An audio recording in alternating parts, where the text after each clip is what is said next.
Grabe, ito na ang pinaka-solid na starting 5 ng Gilas Pilipinas ngayon. At bago ang lahat, intro muna tayo.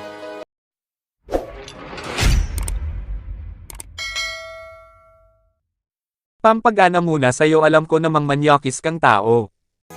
Ito na ang pinakasariwang Gilas update. Grabe ang starting 5 ngayon ng Gilas Pilipinas. No mercy nga, sabi ng iilan, samahan pa nga ng isa sa pinakamagaling na coach.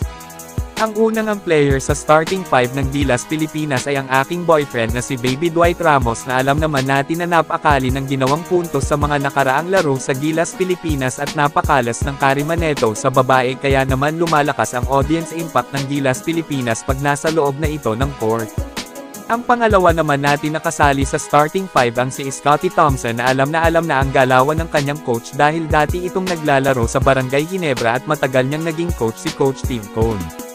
Isa nga si Scottie Thompson sa isa sa mahusay na player na kinuha ni Tim Cone ngayon na makabilang sa starting 5 ng Gilas, at solido na ang ginawa ni Coach Tim Cone na line-up dito.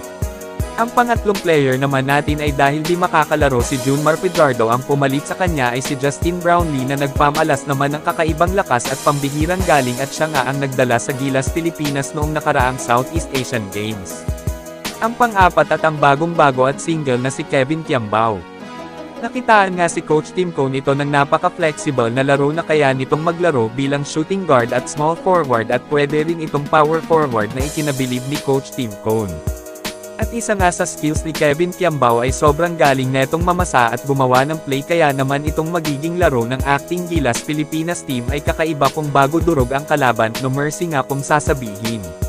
At last but not the least, ang ating matagal ng pambato at gustong-gusto na natin makita na maglaro sa NBA ay walang iba kung hindi si Kai Sotto. Si Kai Sotto lang naman ang center ngayon ng Gilas Pilipinas, at ang laki na ng pinagbago neto. At handang-handa na talaga makipagsabayan. Grabe ang binuo ni Coach Tim Cone na line-up pang digmaan, at sigurado na ang magiging panalo na ating national team ngayon. Ang unang ang makakalaban ng Gilas Pilipinas ay ang bansang Hong Kong. Kawawa talaga makakalaban ng Gilas Pilipinas ngayon. At dito na natatapos ang ating magandang content, mga idol. At huwag mo naman kalimutan suportahan ang aking channel sa pamamagitan ng like, share, subscribe, upang ganahan pa ako gumawa ng video katulad ng ganito. Maraming salamat sa panunood.